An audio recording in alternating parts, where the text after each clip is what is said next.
નમસ્કાર વિદ્યાર્થી મિત્રો, વિડિયો લેક્ચરના માધ્યમથી ઓનલાઈન એજ્યુકેશનમાં આપ સૌનું ફરી હાર્દિક સ્વાગત છે. બાળકો, આપણે ગઈકાલે એક ટોપિક અધૂરો છોડેલો. ટોપિકનું નામ હતું અધિશોષણના પ્રકાર. બરાબર. હવે આપણે અધિશોષણના કુલ ગઈકાલે બે પ્રકાર કીધા હતા. એક કીધું હતું ભૌતિક અધિશોષણ એટલે કે ફિઝિશોપ્શન. આવું નામ એટલા માટે પડે છે બાળકો કેમ કે અધિશોષણને ઇંગ્લિશમાં કહેવાય એડસોર્પ્શન અને ભૌતિક છે એટલે કે ફિઝિકલ એડસોર્પ્શન એટલે કે શોર્ટ ફોર્મ એનું બનાવેલું છે ફિઝિશોપ્શન.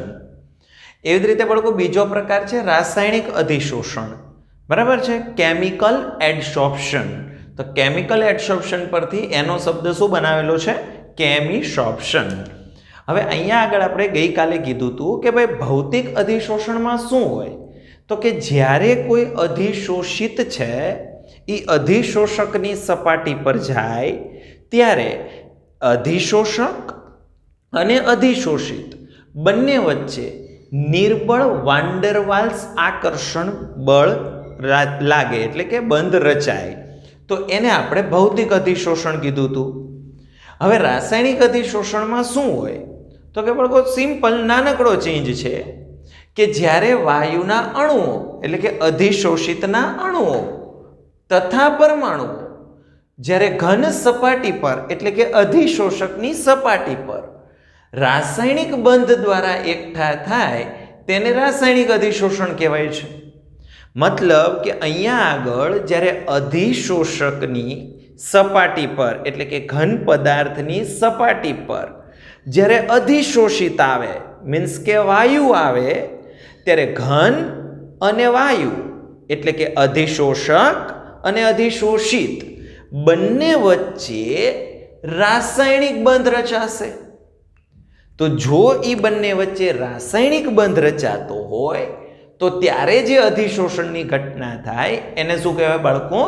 રાસાયણિક અધિશોષણ. આટલું ક્લિયર? હવે બાળકો અહીંયા આગળ વસ્તુ એવી છે કે અધિશોષક અને અધિશોષિત બે વચ્ચે રાસાયણિક બંધ રચાય છે. બરાબર, એટલે કે ઘન અને વાયુના અણુઓ વચ્ચે રાસાયણિક બંધ રચાવાનું. હવે તરત પ્રશ્ન થાય કે સાહેબ ગઈકાલે તો તમે કીધું કે વાન ડેર વાલ્સ આકર્ષણ હોય એટલે કે વાન ડેર વાલ્સ બંધ રચાય ભૌતિક અધિશોષણમાં. બરાબર, તો આજે તરત પ્રશ્ન થાય કે સાહેબ અહીંયા તમે કીધું રાસાયણિક બંધ, પણ સાહેબ એ રાસાયણિક બંધ કયા રચાતા હશે? બાળકો, એ રાસાયણિક બંધ છે એ સ્વભાવે કાં તો સહસંયોજક હશે અને કાં તો આયનીય હોઈ શકે છે. મતલબ કે જ્યારે વાયુના અણુ કે પરમાણુ ઘન પદાર્થની સપાટી પર જશે ત્યારે વાયુના અણુ અને ઘન સપાટી બંને વચ્ચે કાં તો સહસંયોજક બંધનું નિર્માણ થશે અને કાં તો આયનીય બંધનું નિર્માણ થશે. આટલું ક્લિયર? સમજાણું રાસાયણિક અધિશોષણમાં શું થાય? ઓકે. હવે બાળકો અહીંયા આગળ કે ભાઈ રાસાયણિક અધિશોષણ ઊંચી સક્રિયકરણ ઉર્જાનો સમાવેશ કરે છે, તેથી તેને ઘણીવાર સક્રિયકૃત અધિશોષણ પણ તરીકે પણ દર્શાવાય છે. હવે તરત પ્રશ્ન થાય કે સાહેબ આ મુદ્દો શું આવ્યો કે ભાઈ રાસાયણિક અધિશોષણ ઊંચી સક્રિયકરણ ઉર્જાનો સમાવેશ કરે છે. તો બાળકો આ સક્રિયકરણ ઉર્જા ઇંગ્લિશમાં કહેવાય એક્ટિવેશન એનર્જી. સક્રિયકરણ ઉર્જા એને ઇંગ્લિશમાં શું કહેવાય? Activation energy. બાળકો, જ્યારે કોઈ રાસાયણિક પ્રક્રિયા થતી હોય, કેમ કે જો બાળકો રાસાયણિક અધિશોષણ હોય એટલે એમાં રાસાયણિક બંધ રચાય મીન્સ કે આમાં વાયુ અને ઘન બંને વચ્ચે રાસાયણિક પ્રક્રિયા થાય છે. રેડી? હવે કોઈ પણ રાસાયણિક પ્રક્રિયા થાય ને ત્યારે બાળકો એક નિયમ હોય કે તમે જે બે પ્રક્રિયકો લીધા હોય, બરાબર છે, એ બે પ્રક્રિયકો એકબીજા સાથે જ્યારે જોડાય, રાસાયણિક બંધથી જોડાય, તો એ જોડાવા માટે એને કેટલીક ઉર્જાની જરૂર પડે. રાસાયણિક પ્રક્રિયા થતી હોય, ફરી બોલું છું, ધ્યાનથી શીખજો, હું તમને સમજાવી રહ્યો છું સક્રિયકરણ ઉર્જા. આની વિશે ડિટેલ તો આપણે રાસાયણિક ગતિકી ચેપ્ટરમાં ભણશું.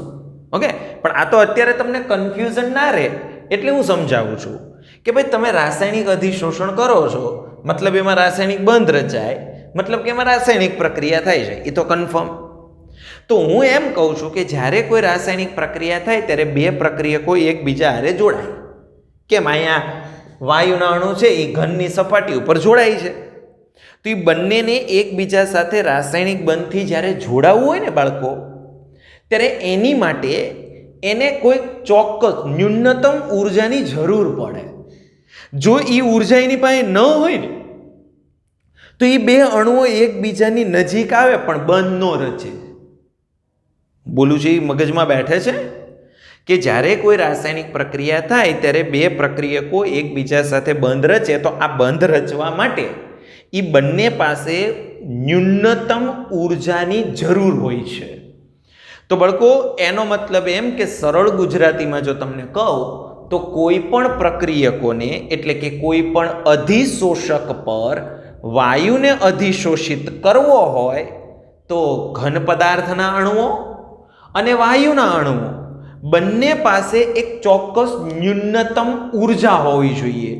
જો એ ઉર્જા ન હોય તો વાયુ ઘન પદાર્થની સપાટી પર રાસાયણિક અધિશોષણ પામી શકશે નહીં.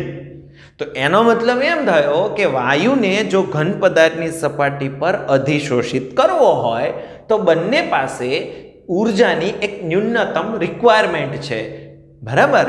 તો એ પ્રક્રિયા કરવા માટે જે ન્યૂનતમ ઉર્જાની જરૂર પડે એને શું કહેવાય? સક્રિયકરણ ઉર્જા. તો બાળકો અહીંયા મેં શબ્દ શું લખ્યો? તો કે રાસાયણિક અધિશોષણ ઊંચી સક્રિયકરણ ઉર્જાનો સમાવેશ કરે છે. મતલબ એવો થયો કે અહીંયા તમારે ઘન પદાર્થની સપાટી પર જો વાયુનું અધિશોષણ કરવું હોય તો બંને પાસે જે ન્યૂનતમ ઉર્જાની જરૂર છે એની વેલ્યુ વધારે હશે. એટલે કે એને નોર્મલ પરિસ્થિતિ કરતાં ખૂબ વધારે ઉર્જા જ્યારે બે પાસે હશે તો જ ઘનની સપાટી ઉપર વાયુનું અધિશોષણ થશે, નહીતર થશે નહીં. બોલું છું, ખ્યાલ આવે છે? અને અહીંયા આગળ રાસાયણિક અધિશોષણમાં ઊંચી સક્રિયકરણ ઉર્જાનો સમાવેશ થાય એટલે રાસાયણિક અધિશોષણનું બીજું નામ શું છે? સક્રિયકૃત અધિશોષણ. રાસાયણિક અધિશોષણનું બીજું નામ શું છે બાળકો? સક્રિયકૃત અધિશોષણ. આટલો કોન્સેપ્ટ ક્લિયર થયો બાળકો? સમજાય? શું કામ સક્રિયકૃત અધિશોષણ કીધું? કેમ કે સક્રિયકૃત અધિશોષણ એટલે કીધું કેમ કે એમાં ઊંચી સક્રિયકરણ ઉર્જાની જરૂર પડે. અને સક્રિયકરણ ઉર્જા શું? તો કે વાયુને ઘન પદાર્થની સપાટી પર અધિશોષિત થવું હોય તો જે ન્યૂનતમ ઉર્જાની જરૂર ઘન અને વાયુને પડે એ ઉર્જા એટલે સક્રિયકરણ ઉર્જા. ઓકે, હવે ઘણીવાર આ બંને ક્રિયા, આ બંને એટલે કઈ? તો કહેવાય ભૌતિક અધિશોષણ અને રાસાયણિક અધિશોષણ. શું કીધું? ઘણીવાર આ બંને ક્રિયા, આ બંને એટલે કઈ? ભૌતિક અધિશોષણ અને રાસાયણિક અધિશોષણ પણ કોઈ એક સાથે થતા હોય તો એવી કન્ડિશનમાં અધિશોષણના પ્રકારને ઓળખવું સહેલું નથી. સિમ્પલ જ છે ને બાળકો? ભૌતિક અધિશોષણ થતું હોય, હરવાર રાસાયણિક અધિશોષણ થાય. હવે તમને કોક પૂછે કે આમાં કયું અધિશોષણ થયું, ભૌતિક કે રાસાયણિક? એટલે તમે તો જવાબ દેવામાં કન્ફ્યુઝ થઈ જાઓ કે આ કેવો પ્રશ્ન, કે અહીંયા તો ભૌતિક અધિશોષણ થાય છે અને રાસાયણિક થાય છે. તો બાળકો જ્યારે બે અધિશોષણ એક સાથે થતા હોય ત્યારે એનો પ્રકાર થોડો નક્કી કરવો આપણી માટે ડિફિકલ્ટ છે. ઓકે, નીચા તાપમાને થતું ભૌતિક અધિશોષણ તાપમાન વધારવામાં આવે તો તે રાસાયણિક અધિશોષણમાં ફેરવાય. બાળકો ઘણી બધી વખત એવું આ મેં કીધું ને કે ભૌતિક અને રાસાયણિક બે અધિશોષણ એક હારે થતા હોય. હવે આવું ક્યારે જનરલી થતું હોય ખબર છે? કે અમુક અધિશોષણ તમે નીચા તાપમાને કરતા હો, બરાબર છે? સમજો, આપણે એમ હમણાં બોલ્યા કે ઘણી બધી વખત એવી ઘટના ઘટે કે ભાઈ ભૌતિક અધિશોષણ અને રાસાયણિક અધિશોષણ બે એક સાથે થતા હોય. હવે બાળકો બે એક સાથે થતા હોય આવું જ્યારે બને તો એનો મતલબ એમ થયો કે તો એનો પ્રકાર તમારે ડિસાઈડ કરવો થોડો ટફ થઈ જાય. તો પહેલો પ્રશ્ન તો એ કે એ બે હારે થાય ક્યારે એમ? તો બાળકો અમુક અધિશોષણ જ્યારે નીચા તાપમાને થતા હોય એમાં તમે દોઢા થઈને જ્યારે તાપમાન શું કરો, વધારી દો, તો નીચા તાપમાની ભૌતિક અધિશોષણ હોય, ઊંચા તાપમાની કયું થઈ જાય, રાસાયણિક. ઘણા કે એવું કેમ? જો બાળકો એક ઉદાહરણ આપું એટલે સમજાશે. હું તમને એમ કહું બાળકો કે સપોઝ કે આ નિકલની સપાટી છે. કોની સપાટી છે બાળકો? નિકલની સપાટી, બરાબર. આ નિકલ છે એ આપણો અધિશોષક ગણાય ને, એ ઘન છે એ આપણો અધિશોષક કહેવાય. બાળકો હું એના ઉપર હાઇડ્રોજન વાયુ મોકલું. કયો વાયુ મોકલું છું? હાઇડ્રોજન વાયુ. બાળકો હાઇડ્રોજન વાયુ હોય એમાં હાઇડ્રોજન વચ્ચે સિંગલ બોન્ડ હોય. શું હોય? Single bond. હવે નોર્મલી એવું થાય કે તમે દાખલા તરીકે અત્યારે ઓરડાનું ટેમ્પરેચર છે અને નિકલની સપાટી લ્યો અને એના ઉપર હાઇડ્રોજન મોકલો. અત્યારે નોર્મલ ઓરડાનું ટેમ્પરેચર છે, રૂમ ટેમ્પરેચર છે, તો નિકલની સપાટી ઉપર તમે હાઇડ્રોજનને મોકલો તો એ સરસ મજાનો હાઇડ્રોજન મદમસ્ત થઈ ડોલતા હાથીની જેમ નીકળશે અને આમાં જે જગ્યાએ એને આકર્ષણ થાય ત્યાં એ બેહી જશે. તો દાખલા તરીકે હું એમ કહું કે હાઇડ્રોજનનો અણુ છે, બરાબર, એ અહીંયા બેહી ગયો. રેડી? દેખાય છે તમને લોકોને? આ હાઇડ્રોજનનો અણુ મેં શું કર્યું ખબર પડી? મેં નિકલ અધિશોષક લીધો હતો, બરાબર. એના ઉપર કયો વાયુ પસાર કર્યો? હાઇડ્રોજન વાયુ. હાઇડ્રોજન વાયુમાં તમને ખબર છે હાઇડ્રોજન વચ્ચે શું હોય? Single bond. તમે ઓરડાના તાપમાને નિકલની સપાટી ઉપર હાઇડ્રોજન મોકલો, કમ્પ્લીટ.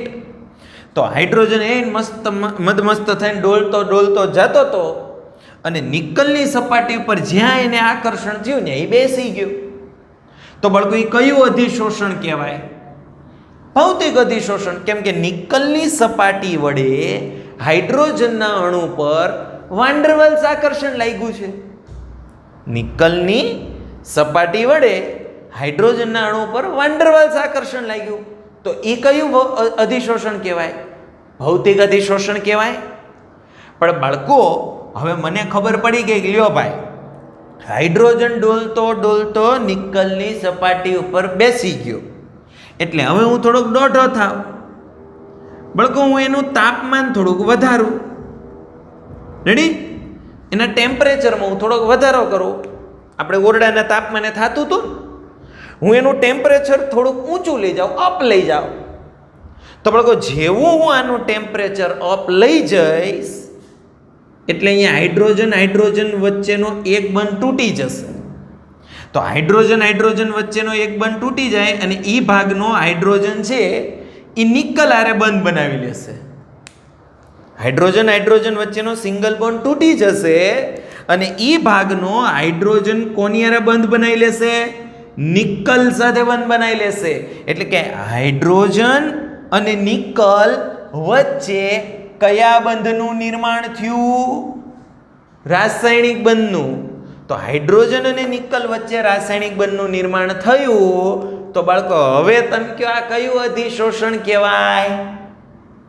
રાસાયણિક અધિશોષણ કહેવાય. તો હવે તમને બોલો, અહીંયા હું પૂછું કે નિકલની સપાટી પર હાઇડ્રોજનનું કેવું અધિશોષણ થયું? ભૌતિક કે રાસાયણિક? મૂંઝાઈ જાવ કે નહીં? તો બાળકો અહીંયા તમે જુઓ, નીચા ટેમ્પરેચરે કયું અધિશોષણ હતું?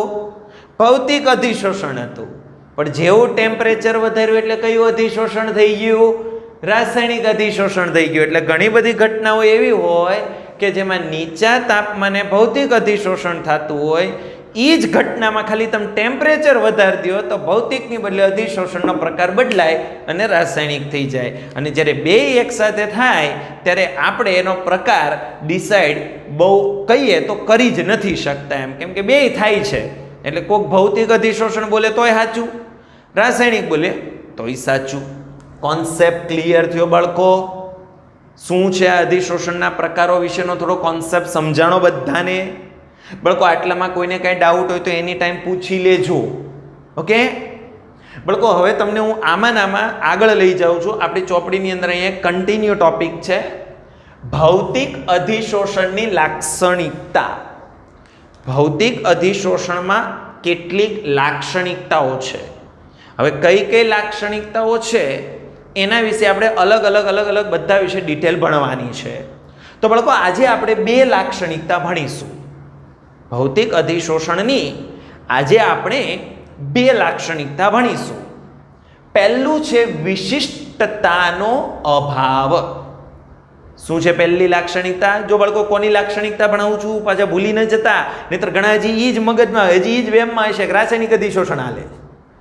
બાળકો આમાં ટોપિક કન્ટિન્યુ છે. આપણી ચોપડીની અંદર હેડિંગ બાંધેલું જ છે.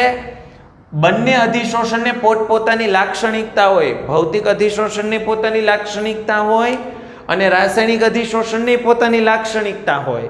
પણ અત્યારે આપણે કોની લાક્ષણિકતા ભણવા જઈ રહ્યા છીએ બાળકો? ભૌતિક અધિશોષણની લાક્ષણિકતા ભણવા જઈ રહ્યા છીએ બાળકો. ફોકસ અહીંયા રાખો.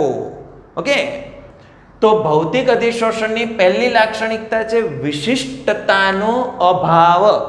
બાળકો વિશિષ્ટતાનો અભાવ એટલે શું? તો કેમ કે છે કે આપેલ અધિશોષકની સપાટી કોઈ પણ વિશિષ્ટ વાયુ માટે પસંદગી દર્શાવતા નથી. બાળકો આ વાક્યનો અર્થ સમજો. શું મેં વાક્ય કીધું? આપેલ અધિશોષકની સપાટી કોઈ પણ વિશિષ્ટ વાયુ માટે પસંદગી દર્શાવતા નથી. એટલે નિકલ છે, નિકલ એ તમારો અધિશોષક છે કે નહીં? તો નિકલ એ કોઈ પણ વિશિષ્ટ વાયુ માટે પસંદગી દર્શાવતો નથી. એટલે હું નિકલ તમને એમ ન કે મારી ઉપર હાઇડ્રોજન મોકલો તો જ અધિશોષણ થાય. બાળકો તમે નિકલની સપાટી ઉપર ઓક્સિજન મોકલો તોય અધિશોષણ થાય. નિકલની સપાટી ઉપર નાઇટ્રોજન મોકલો તોય અધિશોષણ થાય. એટલે નિકલની પોતાની કોઈ ચોક્કસ પસંદગી નથી કે ભાઈ નિકલ એમ ન કે તમને હાઇડ્રોજન મોકલો તો જ હું અધિશોષણ કરું, નહીંતર હડતાલ ઉપર ઉતરી જાય. એવું નથી. દરેક અધિશોષક હોય એના ઉપર દરેક વાયુનું વધતા ઓછા પ્રમાણમાં અધિશોષણ થતું જ હોય. દરેક અધિશોષક પર દરેક વાયુનું વધતા ઓછા પ્રમાણમાં અધિશોષણ થાય જ. દાખલા તરીકે તમે નિકલની બદલે પેલેડિયમ લ્યો તો પેલેડિયમ એમ ન કે મારી ઉપર હાઇડ્રોજન મોકલો તો જ હું એને આકર્ષીશ. પણ તો એના પર ઓક્સિજન મોકલો તો એ આકર્ષે, નાઇટ્રોજન મોકલો તોય આકર્ષે, નિયોન મોકલો તોય આકર્ષે. પણ એક વસ્તુ છે કે બધાનું અધિશોષણ એક હરખું ન થાય. એટલે કે દાખલા તરીકે તમે નિકલ ઉપર હાઇડ્રોજન મોકલો તોય અધિશોષણ થાય, નિકલ ઉપર નાઇટ્રોજન મોકલો તોય અધિશોષણ થાય. પણ નાઇટ્રોજનનું ને હાઇડ્રોજનનું બેયનું અધિશોષણ નિકલ ઉપર એક હરખા પ્રમાણમાં ન થાય. મગજમાં બેસે છે? એટલે કોઈ પણ અધિશોષક હોય એ કોઈ ચોક્કસ વાયુ માટે પસંદગી નથી દર્શાવતા. કોઈ અધિશોષક તમને એવું નથી કહેતો કે મને આ વાયુ આપો તો જ હું અધિશોષણ કરું. દરેક ઘન પદાર્થની સપાટી પર દરેક વાયુનું વધતા ઓછા પ્રમાણમાં અધિશોષણ થતું જ હોય. તો આવું શું કામ થાય? કેમ કે વાન ડર વાલ્સ આકર્ષણ બળ તો અત્ર તત્ર સર્વત્ર છે. વાન ડર વાલ્સ આકર્ષણ બળો તો સાર્વત્રિક છે બાળકો. દાખલા તરીકે અત્યારે માર્કર છે તો એના ઉપર વાયુના અણુઓ આકર્ષાતા હશે. કેમ? તો કે વાન ડર વાલ્સ આકર્ષણ. હું આમ હથેળી ખુલ્લી રાખું છું તો અહીંયા વાયુના અણુ આવતા હશે. શું કામ? વાન ડર વાલ્સ આકર્ષણ. આ બોર્ડ છે એની સપાટી ઉપર વાયુના અણુ આવતા છે. શું કામ? તો કે વાન ડર વાલ્સ આકર્ષણ. કેમ કે વાન ડર વાલ્સ આકર્ષણ અત્ર તત્ર સર્વત્ર છે. બોલું છું એ ખ્યાલ આવે છે બાળકો? સમજાય છે? ઓકે, તો આ હતી સૌથી પહેલી લાક્ષણિકતા. બાળકો બીજી લાક્ષણિકતા અધિશોષકનો સ્વભાવ અથવા પ્રકૃતિ. બાળકો તમારી ચોપડીમાં આવું હેડિંગ છે, અધિશોષકનો સ્વભાવ. પણ મારા પોઈન્ટ ઓફ વ્યૂથી, મારા દ્રષ્ટિકોણથી અહીંયા અધિશોષક શબ્દ ન આવે, અહીંયા અધિશોષિત શબ્દ આવે. બાળકો મારા દ્રષ્ટિકોણથી અહીંયા અધિશોષક શબ્દ નહીં આવે, અધિશોષિત શબ્દ આવશે. પણ તમારી ચોપડીમાં અધિશોષકનો સ્વભાવ અથવા પ્રકૃતિ આવું લખ્યું છે. એટલે અત્યારે હાલમાં મેં કોઈ સુધારો નથી કર્યો. મેં પણ અધિશોષકનો સ્વભાવ અને પ્રકૃતિ એવું જ લખ્યું. પણ મારું માનવું એવું છે કે અહીંયા અધિશોષિતનો સ્વભાવ આવે. ઘણા કે કેમ? હજુ હું પહેલા 2-3 મુદ્દા ભણાવું એટલે તમે જો. ઘન વડે અધિશોષિત થયેલ વાયુનો જથ્થો વાયુના સ્વભાવ પર આધાર રાખે છે. તમને કહો, ઘનની સપાટી પર કોનું અધિશોષણ થાય છે? વાયુનું. ઘન વડે અધિશોષિત થયેલ વાયુનો જથ્થો કે કોઈ ઘન પદાર્થ ઉપર કેટલો વાયુ અધિશોષિત થશે એ કોના ઉપર ડિપેન્ડ કરે છે? વાયુના સ્વભાવ ઉપર. તો મને કહો, વાયુ છે એ અધિશોષક છે કે અધિશોષિત છે? અધિશોષિત કહેવાય. કેમ કે અધિશોષક તો જેના ઉપર થાય એ અધિશોષક, પણ જેનું અધિશોષણ થાય એને શું કહેવાય? અધિશોષિત કહેવાય કે નહીં? તો ઘન વડે અધિશોષિત થતો વાયુનો જથ્થો કોના ઉપર ડિપેન્ડ કરે? વાયુનો સ્વભાવ ઉપર. તો વાયુ તો બાળકો અધિશોષિત છે ને, જો ચોખ્ખું લખ્યું છે અધિશોષિત થયેલ વાયુ, અને એનો જથ્થો વાયુના સ્વભાવ ઉપર ડિપેન્ડ કરે. તો વાયુ અધિશોષિત છે, તો બાળકો હેડિંગ શું આવવું જોઈએ? અધિશોષિતનો સ્વભાવ આવવો જોઈએ. બરાબર. પણ આપણે અત્યારે આમ નામ રાખ્યું છે. એનો મતલબ એમ કે નિકલ જ છે, પણ એના ઉપર હાઇડ્રોજન મોકલો, ઓક્સિજન મોકલો, નાઇટ્રોજન મોકલો, અધિશોષણ બધાનું થાય. પણ મેં કીધું હતું ને, નિકલ ઉપર હાઇડ્રોજનનું અધિશોષણ થાય, નિકલ ઉપર ઓક્સિજનનું અધિશોષણ થાય, નિકલ ઉપર નાઇટ્રોજનનું અધિશોષણ થાય, નિકલ ઉપર કાર્બન ડાયોક્સાઇડનું અધિશોષણ થાય. પણ બધાના અધિશોષણની માત્રા અલગ અલગ હોય. બધાના અધિશોષણની માત્રા અલગ અલગ હોય બાળકો. એટલે કે હાઇડ્રોજનનું અધિશોષણ નિકલ ઉપર જેટલું થાય, તો નિકલ ઉપર ઓક્સિજનનું એટલું જ અધિશોષણ થયું જરૂરી નથી. કેમ? કેમ કે વાયુ બદલાય એટલે વાયુનો સ્વભાવ બદલાય. તો જો ચોખ્ખું લખ્યું છે કે ઘન વડે અધિશોષિત થયેલ વાયુનો જથ્થો કે કોઈ પણ ઘન પદાર્થ કેટલા વાયુનું અધિશોષણ કરશે એનો આધાર વાયુના સ્વભાવ ઉપર છે. હવે તરત પ્રશ્ન થાય કે સાહેબ, તો અમને કઈ રીતે ખબર પડે કે સાહેબ કયા વાયુનું અધિશોષણ વધુ થાય અને કયા વાયુનું અધિશોષણ વધારે થાય, ઓછું વધુ ક્યારે થાય? તો બાળકો એનો જવાબ તમને આપું છું. સહેલાઈથી પ્રવાહીકરણ થતા વાયુઓ ઝડપથી અધિશોષિત થાય છે અથવા વધારે અધિશોષિત થાય છે. સહેલાઈથી પ્રવાહીકરણ પામતા વાયુઓ ઝડપથી અને વધારે પ્રમાણમાં અધિશોષિત થાય. તો હું કાંઈ વાયુ જોઈ આપણને કેમ ખબર પડે કે કોનું પ્રવાહીકરણ સહેલું છે? મતલબ જે વાયુનું પ્રવાહીકરણ કરવું સરળ હોય એનું અધિશોષણ વધારે અને ઝડપથી થાય. જે વાયુનું પ્રવાહીકરણ કરવું સરળ હોય, બરાબર છે, એનું અધિશોષણ વધુ અને ઝડપથી થાય. તો ઘણા કે સાહેબ આ પ્રવાહીકરણ જેનું સરળતાથી થાય કેમ ખબર પડે કે કયા વાયુનું પ્રવાહીકરણ સરળતાથી થાય? સાહેબ અમને કેમ અંદાજ આવે? બાળકો, જેનું ક્રાંતિક તાપમાન ઊંચું એનું પ્રવાહીકરણ સહેલું. જેનું ક્રાંતિક તાપમાન ઊંચું એનું પ્રવાહીકરણ સહેલું, અને જેનું પ્રવાહીકરણ સહેલું એનું અધિશોષણ વધુ અને ઝડપી. હવે અહીંયા નવો પ્રશ્ન એ થાય કે સાહેબ હાલો ખબર પડી કે જેનું ક્રાંતિક તાપમાન ઊંચું એનું પ્રવાહીકરણ સરળ, અને જેનું પ્રવાહીકરણ સરળ એનું અધિશોષણ સરળ, ઝડપી, વધુ. પણ સાહેબ હવે ડખો એ છે કે ક્રાંતિક તાપમાન એટલે શું? બાળકો, ક્રાંતિક તાપમાને ઇંગ્લિશમાં કહેવાય છે ક્રિટિકલ ટેમ્પરેચર. રેડી? અથવા તો ક્રાંતિક તાપમાન એટલે કે ક્રિટિકલ ટેમ્પરેચર, TC. ઓકે? તો બાળકો, જો ક્રાંતિક તાપમાન છે તો ક્રાંતિક તાપમાન ક્રિટિકલ ટેમ્પરેચર TC વડે શોર્ટ ફોર્મથી દર્શાવાય. હવે ઘણા કે પણ સાહેબ અમે થોડું શોર્ટ ફોર્મ માંગ્યું હતું, તમે તો ઇંગ્લિશનું શોર્ટ ફોર્મ કર્યું, ક્રાંતિક તાપમાન ક્રિટિકલ ટેમ્પરેચર TC. પણ સાહેબ ક્રાંતિક તાપમાન એટલે શું? બાળકો, કોઈ પણ વાયુ હોય ને,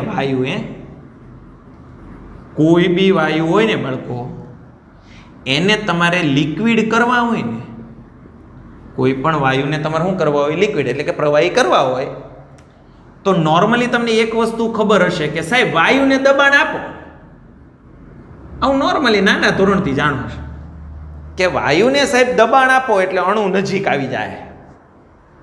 વાયુને દબાણ આપો સાહેબ અણુ નજીક આવી જાય એટલે પ્રવાહી કહેવાય. કેમ તો કે પ્રવાહી અણુ નજીક હોય. બાળકો જો એમ વાયુને દબાવવાથી પ્રવાહી થઈ જતા હોત તો હું લેક્ચરમાં ઘણીવાર આમ કરું છું તો કેટલું પાણી થાત ને, કેટલું લિક્વિડ, કેટલી હવા પ્રવાહી થઈ જાય. કેમ તો કે કેટલી વાર હું આમ હાથ કરતો, લ્યો ચાલુ લેક્ચરમાં કેટલી વખત આપણે આમ હાથ કરીએ તો સાહેબ કેટલી બધી હવા અહીંયા દબાણ થતું હશે. તો ખાલી વાયુને જો દબાવવાથી પ્રવાહી થઈ જતા હોત તો લેક્ચર હું પૂરો કરું તો નીચે સ્ટેજ ઉપર તો એકલી હવા લિક્વિડ જ થઈ ગઈ, હું પાણીમાં આટા મારતો હોઉં, લિક્વિડ હવામાં આટા મારતો હોઉં ને. તો પણ એવું બન્યું કોઈ દી? તમે મુઠ્ઠી વાળો હવાનું પ્રવાહીકરણ થયું, લે તમે દબાણ તો આપ્યું, થયું? તમને એમ લાગે નહીં હજી જાજુ દબાણ આપો, આમ આમ આમ આપી દો દબાણ, અહીંયા થશે પ્રવાહીકરણ? નહીં થાય. મતલબ વાયુનું પ્રવાહીકરણ કરવું હોય તો માત્ર દબાણ જ જરૂરી. બાળકો એને તમારે અમુક ટેમ્પરેચર સુધી ઠંડો પણ પાડવો પડે. શું કામ? કેમ કે જો તમે એમનામ તમે અત્યારે દાખલા તરીકે અત્યારે હું આમ બે હાથને આમ નજીક લાવું તો કેટલા બધા વાયુ નજીક આવતા હશે, આવે ને, પણ પ્રવાહી નથી થતા. શું કામ? કેમ કે હું નજીક લાવું છું એટલે વાયુ નજીક આવશે. હાલો હાથ નજીક લઈ ગયો એટલે વાયુ નજીક આવશે, પણ જેવો હું હાથ દૂર કરીશ એટલે વાયુ બધા હતા એમને મણવો છૂટા છે વાયાટા મારશે. કેમ? કેમ કે એનું ટેમ્પરેચર મેં નથી ઘટાડ્યું એટલે એની પાસે ઉર્જામાં ઘટાડો ન થયો હોય એટલી તરત ગતિ કરતા કરતા છૂટા પડી જાય. તો તમારે એને ભેગા રાખવા હોય તો દબાણ તો આપવું જ પડે પણ ટેમ્પરેચરે ઘટાડવું પડે. ખ્યાલ આવે છે? કેમ કે તમે ટેમ્પરેચર ઘટાડશો તો વાયુના અણુની ઉર્જા ઘટશે અને વાયુના અણુની જો ઉર્જા ઘટશે તો તમે દબાણ આપશો તો એ નજીક નજીક રહી શકશે, તો પ્રવાહી રહેશે, નહીં તો પ્રવાહી નહીં થાય. એટલે એનો મતલબ એમ કે વાયુને પ્રવાહી કરવો હોય તો અમુક હદ સુધી એને ઠંડો પણ પાડવો પડે, એટલે કે એનું તાપમાન ઘટાડવું પડે. રેડી? કોઈ પણ વાયુને તમારે પ્રવાહી કરવો હોય તો એને અમુક હદ સુધી દબાણ આપવું પડે અને અમુક હદ સુધી એનું ટેમ્પરેચર ઘટાડવું પડે.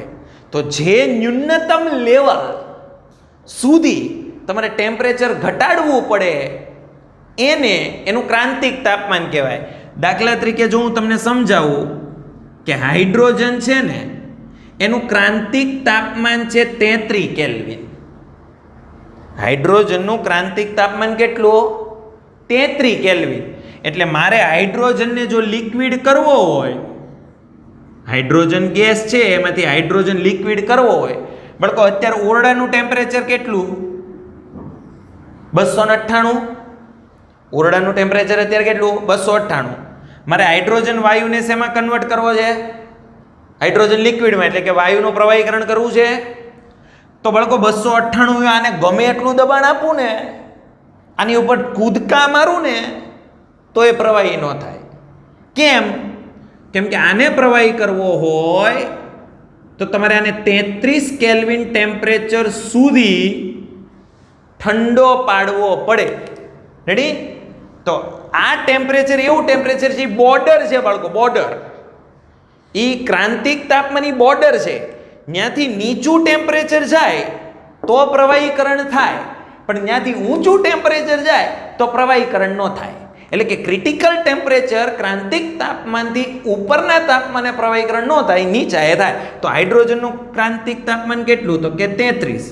મિથેનનું ક્રાંતિક તાપમાન 190, સલ્ફર ડાયોક્સાઇડનું 630. તો આપણે હમણાં શું કીધું કે જેનું પ્રવાહીકરણ સરળ, હવે કોનું પ્રવાહીકરણ સરળ? જેનું ક્રાંતિક તાપમાન ઊંચું એનું પ્રવાહીકરણ સરળ, અને જેનું પ્રવાહીકરણ સરળ એનું અધિશોષણ ઝડપી અને વધુ. તો આમાંથી કોનું અધિશોષણ વધારે થાય? જેનું ક્રાંતિક તાપમાન ઊંચું એનું પ્રવાહીકરણ સરળ, અને જેનું પ્રવાહીકરણ સરળ એનું અધિશોષણ વધારે. એટલે આ ત્રણેયમાંથી સૌથી વધારે અધિશોષણ કોનું થાય? સલ્ફર ડાયોક્સાઇડનું. હાઇડ્રોજનનું માત્ર 4.5 મિલી જેટલું થાય. અને હાઇડ્રોજન કરતાં વધારે કોનું થાય અધિશોષણ? મિથેનનું. શું કામ? કેમ કે હાઇડ્રોજન કરતાં મિથેનનું ક્રાંતિક તાપમાન ઊંચું છે. તો ઘણા કે પણ સાહેબ ક્રાંતિક તાપમાન ઊંચું હોય તો એનાથી અધિશોષણને શું ફરક પડ્યો?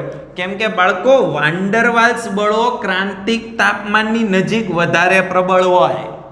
એટલે સલ્ફર ડાયોક્સાઇડનું ક્રિટિકલ ટેમ્પરેચર 630 છે, તો એમાં વાન ડર વાલ્સ બળો સૌથી પ્રબળ હોય.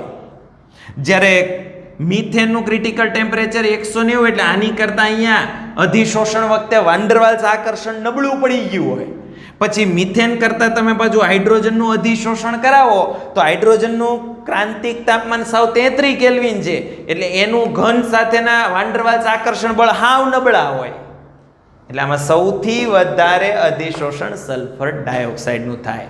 ક્લિયર થયું બાળકો? તો આપણે કયો ટોપિક ભણી રહ્યા હતા? ભૌતિક અધિશોષણની લાક્ષણિકતા. એમાં મેં તમને 2 લાક્ષણિકતા ભણાવી, વિશિષ્ટતાનો અભાવ અને બીજું હતું અધિશોષકનો સ્વભાવ. પણ મેં કીધું એ મારું માનવું અહીંયા છે અધિશોષિતનો સ્વભાવ. ઓકે, બાકીની લાક્ષણિકતા આપણે નેક્સ્ટ લેક્ચરમાં ડિસ્કસ કરીશું. બાકી તમને જો કોઈ ડિફિકલ્ટી હોય તો એની ટાઈમ પૂછી લેજો. Okay, thank you.